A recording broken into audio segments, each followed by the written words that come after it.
Hello दोस्तों, आपका मेरे चैनल पे स्वागत है। आज हम सीखने जा रहे हैं, इस टॉपिक का नाम है परसेंटेज। परसेंटेज मतलब प्रतिशत। तो हम सीखेंगे इसके कुछ बेसिक कंसेप्ट सबसे पहले, और उसके बाद हम कुछ क्वेश्चन इस पे बेस्ड करेंगे। तो चलिए शुरू करते हैं।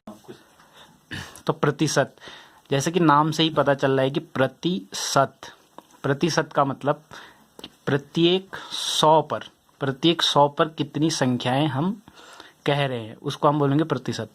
जैसे कि सिंपल आपको बात बताऊं कि 2%, ये 2%। 2% का क्या मतलब हुआ कि 2/100।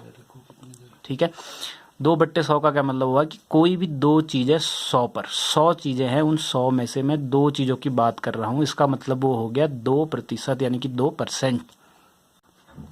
तो ये है 2%, 2%। यानी कि अगर हम इसको संख्याओं में किसी चीज को लिखना चाहेंगे तो हम बोलेंगे, अगर ये 2% ऐसे लिखा है तो हम इसको बोलेंगे 2/100। इसका मतलब क्या हो गया कि 0.02। अब ठीक है, ऐसे ही कितनी भी संख्या है बोल लो कि 40%। 40% का मतलब क्या हो गया 40/100। या कोई भी चीज़ें बोल लो 50%। 50% का क्या मतलब हो गया 50/100। तो इस तरीके से हम किसी भी परसेंटेज जो है उसको संख्या में कैसे बदलते हैं। तो अगर इसको हम संख्या में बदलेंगे तो ये 0 से 0 जाएगा और ये 0.4 आ जाएगा। वैसे यहाँ पर भी हम 0 से 0 जाएगा तो 0.5 हो जाएगा। तो इसी तरीके से प्रतिशत से मिलता जुलता एक और रूप है जिसको हम कहते हैं भिन्न। तो अब हम ये सीखेंगे कि प्रतिशत को भिन्न में भी कैसे लिखा जा सकता है। जैसे कि हमने पहले बोला था कि 40%। 40% को कैसे लिखना है 40/100। समझिए, एक हिसाब से समझिए, जो परसेंट लगा है इसका मतलब नीचे हमने इसको यहाँ डाल दिया, इसको हटा के। तो इसको भिन्न के तौर पर, ये भिन्न है, ये अंश हो गया, ये हर है नीचे, इसको बोलेंगे न्यूमरेटर, ये है डिनोमिनेटर। ठीक है, तो अब हम इसको भिन्न के रूप में कैसे लिखेंगे। तो हम इसको काट सकते हैं, जैसे कि जिस चीज़ से डिवाइड हो रहा हो। जैसे कि 0 से 0 हो गया तो 4/10 हो गया। अब हम देख सकते हैं कि क्या वो मिनिमम नंबर या मैक्सिमम नंबर है जिससे कट रहा है। तो हमें पता चलता है कि 2 से दोनों चीज़ें कट रही हैं, तो इसका मतलब 2 दूना 4 और 2 पंजे 10, यानी कि 2/5। यानी कि हम 40% को कह सकते हैं कि ये किसी चीज़ का 2/5वां भाग है। 2/5वां भाग है किसी भी चीज़ का। तो ठीक इसी तरीके से अगर कोई भिन्न है तो उसको परसेंट में कैसे, ये तो हमने सीख लिया कि परसेंट को भिन्न में कैसे चेंज करना है। ठीक ऐसे अगर हमें किसी भिन्न को, इस तरीके की दी हुई भिन्न को परसेंटेज में चेंज करना है तो वो हम कैसे करेंगे कि मान लीजिए कुछ भी आप अगर बोलेंगे कि जैसे कि 3/4, ये एक भिन्न है। इस 3/4 को हमें बताना है कि 3/4 कितना भिन्न है। या फिर सिंपल सी भाषा में हम ये कह सकते हैं कि जो 3 है ये किसी 4 चीज़ों में से कितना भाग बनाता है। जैसे कि ये बहुत सबसे आसान सा एग्जांपल हो सकता है। जैसे कि कोई 4 चीज़ें हैं, मैं कह रहा हूँ कि इन 4 चीज़ों में से मैं 3 चीज़ें गिन लूँ, 1 2 3। तो इन 4 चीज़ों में से इन 3 चीज़ों को गिन लूँ, तो आप बताओ कि ये इसका कितना भाग है, कितने % भाग है। ये तो आपको दिख ही रहा है कि ये इसका 50% हो गया, तो ये 50% से कुछ ज़्यादा ही दिख रहा है। तो ये आप थोड़ा सा अंदाज़ा लगाने के लिए इसको ऐसे भी सीख सकते हैं। तो अब हम इसको, ये 4 भाग हैं, तो हमने देखा कि इन 4 भागों में से मैं अगर 3 भागों को उठा लूँ या 3 भागों को गिन लूँ तो ये 3 भाग इस पूरे के कितने % हो गया। ये तो हमें दिख रहा है 50% से ऊपर है। तो अब हम क्या कर सकते हैं, इस जब हमें भिन्न से परसेंटेज में बदलना हो तो हम इसमें 100 का गुणा करेंगे और इसको % लिख देंगे। इसका क्या मतलब हुआ, जैसे कि मैंने बताया परसेंट को हटाना है तो 100 से डिवाइड करना है। तो इसका एक हिसाब से क्या मतलब हो गया कि 100/100। अगर मैं परसेंटेज को हटा दूं तो डिवाइड में 100 आ गया और आगे 3/4 ही है। तो इसका मतलब मैंने किसी चीज़ से गुणा या भाग एक्चुअल में करा ही नहीं है, बल्कि ये संख्या है 3/4 ही। बस इसको लिखने का तरीका ये हो गया, इसको 100 से गुणा कर दिया तो ये पीछे परसेंटेज लिख दिया। अब परसेंटेज हटाना है तो नीचे डिवाइड बाई 100 कर दिया, ये कट गया। तो ये सेम ही चीज़ है, सेम चीज़ को मैंने इस तरीके से लिख दिया है 3/4 गुणा 100। तो हाँ, हम इस बात पे लौटते हैं कि 3/4 को कैसे परसेंटेज में लिखना है। 3/4 गुणा 100 और ये परसेंटेज का साइन लगा हुआ है। अब हमें इसको थोड़ा सा नीचे ले आते हैं तो कितना हो जाएगा 3 गुणा 100/4, जो भी आएगा वो परसेंटेज हो गया। तो कितना हो गया, अब हमें पता है 4 से 100 कट सकता है बहुत आसानी से। अगर आपको 4 से दिक्कत हो तो 2 से काट लीजिए। 2 से कटेगा 2 बार, 2 से कटेगा 50 बार। ठीक है, ये 100 है, 2 50 बार कटेगा, फिर से 2 से कटेगा तो ये हो जाएगा 25 बार। तो कुल मिला के कितना आया 3 गुणा 25%, तो 3 गुणा 25% का क्या मतलब हो गया 75%। तो ये कितना था, कोई चार चीज़ों में से तीन चीज़ें उठाएंगे, तो ये हो गया उसका 75%।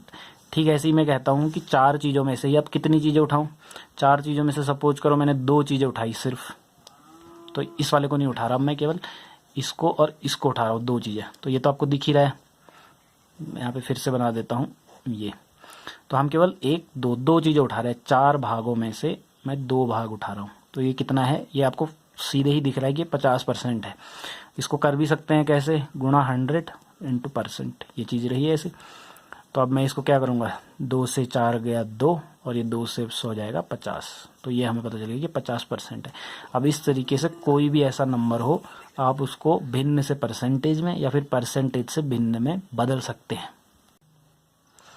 तो अब हम नॉर्मली ये देखते हैं कि परसेंटेज निकालते कैसे, किसी भी चीज़ के लिए हम परसेंटेज लिखेंगे कैसे। जैसे कि हमें पता है, मैं इसे एक फॉर्मूला दे सकता हूँ कि आपका प्रारंभिक मान आप कितने में से बात कर रहे हैं। प्रारंभिक, सॉरी थोड़ा सा ये, सॉरी ठीक है, प्रारंभिक, तो प्रारंभिक मान यानी कि मैं कितने की बात कर रहा हूँ, टोटल कितना है, उस टोटल में से मैं कितने की बात अब करूँगा। अब मैं कितने की बात कर रहा हूँ, वो नंबर जिसकी मैं बात कर रहा हूँ, उस मान की बात जिसकी मैं बात कर रहा हूँ वो, तो वो मान बट्टे प्रारंभिक मान या टोटल, इसको मैं कह सकता हूँ कि कुल कितना मान है, कुल मान कितना है, ये कुल मान कितना है और कितने की मैं बात कर रहा हूँ, इसमें से मैं गुणा कर दूंगा 100 और ये हो गया %। तो आप किसी भी चीज़ की परसेंटेज निकाल सकते हैं। जैसे कि सपोज कीजिए कि आपके एग्ज़ाम में 500 में से 250 मार्क्स आए, 500 में से 300 मार्क्स आए सपोज कीजिए, तो 500 कितनी संख्या है, तो इसकी परसेंटेज निकालें तो कैसे निकालेंगे, पहले कुल मान कितना है, कुल मान है 500 रुपये ना 500 नंबर सॉरी, और कितने की बात आप कर रहे हैं कि कितने आए हैं आपके या कितनी चीज़ों की आप बात कर रहे हैं, तो आपने बोला कि सर 300 की बात कर रहे हैं, तो 300 की बात कर रहे हैं तो कितना हो गया, ये 2 0 कट गए, 3/5, ठीक है, ये हो गया भिन्न में। अब मैंने बोला था कि उसमें कैसे करना है परसेंटेज में, तो इसको गुणा कर देंगे 100 से, तो अब 5 से 100 कितना बार कटेगा, 5 दूना 10 और ये 1 0 ऐसे ही रहा, और 3 गुणा 20 यानी कि 3 दूना 6 60, तो यानी कि हम 60% की बात कर रहे हैं। आई होप यहाँ तक आपके समझ में आ गया होगा। अगर यहाँ तक समझ में आ गया तो अब हम कुछ क्वेश्चन इस पे बेस्ड करते हैं, बहुत ही सिंपल से क्वेश्चन जो आपके एग्ज़ाम में आ सकते हैं। तो पहले क्वेश्चन की ओर चलते हैं जो बहुत ही सिंपल सा है। इसमें हम देखेंगे कि 300 का 2% कितना होगा। ठीक है, सिंपल सी बात है कि 300 का 2%, तो हम इसको मल्टीप्लाई कर देंगे 2 से। अब बात क्या है कि ये है परसेंट, मैंने बोला था कि परसेंटेज को कैसे हटाना है, इसको कैसे हटाना है, ये 300 तो ऐसे ही रहेगा गुणा 2, इस परसेंटेज को हटाना है तो आप डिवाइड बाई 100 कर लीजिए। कि अगर आपको उसको नंबर में डालना है किसी भी परसेंटेज चीज़ को, डिवाइड बाई 100 कर लीजिए। तो 100 से क्या होगा कि ये 100 से 300 एक हिसाब से 3 बार कट गया, तो 3 दूना 6। तो ये बहुत ही बेसिक सा क्वेश्चन। तो 25 लीटर का 20% कितना होगा, तो ये भी सिंपल सी बात, आपको इस तरीके से किसी भी संख्या का कुछ भी परसेंटेज निकालना है। 25 का आपने परसेंटेज निकालना है, कितना, 20%, ऐसे समझिए 25 का 20% निकालना है। तो आपको परसेंटेज हटाने के लिए मैंने बोला कि डिवाइड बाई 100 करिए। 25 और ये तो कटता ही है, 25 4 बार कटता है इससे, इसका मतलब ये और ये 4 बार, ये 1 बार। तो अब 20 में 4 का भागा यानी कि 10/2, क्योंकि ये 2 से कटेगा, ये 2 और ये 10 से कटेगा, 10/2, या सीधे आप ये कह सकते थे कि 4 पंजे 20 होता है, तो 4 पंजे 20। तो ये है आंसर। जैसे पहले मैंने बताया था कि कैसे किसी भिन्न को परसेंटेज में लिखेंगे, तो ठीक वैसे ही वो थोड़ा सा आसान था, ये थोड़ा सा मैं अलग कोई भी नंबर लिख के उसको बताना चाहता हूँ कि कैसे उसको हम परसेंटेज में लिखेंगे। सपोज कीजिए कि ये बोला है कि 6 में से 25 में से 6 सॉरी, तो 25 में से मैं 6 लोगों को बताना चाहता हूँ कि ये इस 25 का कितना भाग है, ये कितना परसेंटेज भाग है। तो क्योंकि परसेंट का मतलब है कि 100, तो अभी ये 100 तो है ही नहीं, तो अब मुझे मानना पड़ेगा, मुझे इसको 3 गुना 4 गुना करना पड़ेगा, जिससे मैं बता सकूं कि 100 में से, अगर 25 में से 6 है तो 100 में से कितना होगा। एक सिंपल सा आंसर आप ये कह सकते हैं कि 25 में से इतना है, तो परसेंटेज का मतलब होता है कि 100 में से कितना है। तो अगर 25 में से इतना है तो 100 में से कितना होगा, मैं उसको 4 से गुणा कर दूँ, मैं नीचे 100 बना दूँ। अगर ज़्यादा है तब भी 100 बना दूँ नीचे, अगर नीचे ज़्यादा है 100 से तब भी इसको 100 तक लाने की कोशिश करूँ, और अगर नीचे 100 से कम है तब भी इसको 100 तक बढ़ाने की कोशिश करूँ, जिससे मुझे परसेंटेज का एग्जैक्ट मतलब पता चल जाएगा। इस कैसे 6 चक्को 24 बट्टे 25 चक्को 100। अब मेरे को अब ये एक हिसाब से आपकी किस में आ गया, परसेंटेज की डेफिनेशन खुद ही आ गया। तो अब आप आराम से कह सकते हैं कि इसका मतलब 24% है। मैंने इस 100 को हटा के परसेंट लिख दिया, आप चाहें तो इसको उल्टा करके ऐसे लिख सकते हैं। तो इसका मतलब हो गया कि इतने परसेंट है। तो इस तरीके से कोई भी संख्या हो, अब अगर कोई चीज़ उससे ज़्यादा बड़ी होती, मान लो फर्ज करो कि ये है 25/125, अगर मैं कहूँ कि 25 ये 100 से ज़्यादा है, तो अब मैं ज़्यादा की बात करने लग गया। पर मुझे बात करनी है सिर्फ 100 में, कि सपोज कीजिए कि 125 अगर चीज़ें हैं, तो उसमें तो जो 25 है केवल, उनमें से जो 25 निकाला वो 125 का कितना भाग होंगी। तो इसका मतलब ये है कि अगर 100 होती तो ये 25 की जगह कितने भाग आ जाते। सीधी सी बात समझने की ये है। तो मैं इसको भी 100 में बनाने की कोशिश करूं, अगर ये 100 में नहीं बनता है तो फिर क्या करना है, ये थोड़ा सा कट रहा है, तो हम इसको सिंपल से बता सकते हैं कि थोड़ा कट रहा है। अदरवाइज हम इसको लिखें 25 125 गुणा, हम इसमें दोनों चीज़ें कर सकते हैं कि 100 से ऊपर गुणा कर लो, 100 से नीचे गुणा कर लो, जो परसेंटेज वाला कंसेप्ट मैंने पहले बताया था। तो हम इसको ठीक वैसे ही कर सकते हैं कि ये इसका कितना परसेंट है। तो मैंने बोला कि 100%, करेक्ट, क्योंकि 100% से गुणा कर दूँ। वो मैंने बोला इसको गुणा करने का कोई मतलब नहीं है, क्योंकि परसेंटेज का अगर मैं परसेंटेज हटाऊँ तो मुझे बट्टे 100 करना पड़ेगा। तो ये 100 से 100 कट गया, ये है एक ही। अगर मैं नीचे का 100 हटाऊँ और ऊपर का 100 लिखूँ तो मुझे परसेंटेज लिखना पड़ेगा। इसका मतलब ये इतना है। तो अभी कितना हो गया, 25/125 गुणा 100, और इस 100 को हटाने के लिए ये बना मेरा परसेंट का साइन। ठीक है, तो अब मैं इसको ज़रा सा करके देखूँ कितना होता है। 25 और 25 ये पहाड़ा आपस में जा रहा है। अगर आप 5 से भी काटेंगे तो 5 × 25, और इसमें काटेंगे तो 5 दूना 10, 2 हासिल लागो, 2 इधर आया 25, तो फिर से 5 25, फिर से 5 से जा रहा है, 5 एकम 5 और 5 × 25, सिंपल सी बात। तो ये हो गया 1/5 गुणा 100%। इसका मतलब ये कितना हो गया, 5 से इसको काटेंगे तो ये हो गया 2 और 0, 20%। तो अब ये तो मुझे समझ आ गया कि जो 25 है वो 125 का 20% है, ये हमें समझ में। तो इसका सिंपल सा मतलब ये हो गया कि जो 25 है वो 125 का 20% है। तो अगर मैं 100 में बात कर रहा था तो मैं ये किसके बराबर है, एक हिसाब से ये है 20/100 के बराबर। तो ये 25/125 एक हिसाब से 20/100 के ही बराबर है। चलिए क्वेश्चन करते हैं कि एक कार का वास्तविक मूल्य 80,000 रुपये है।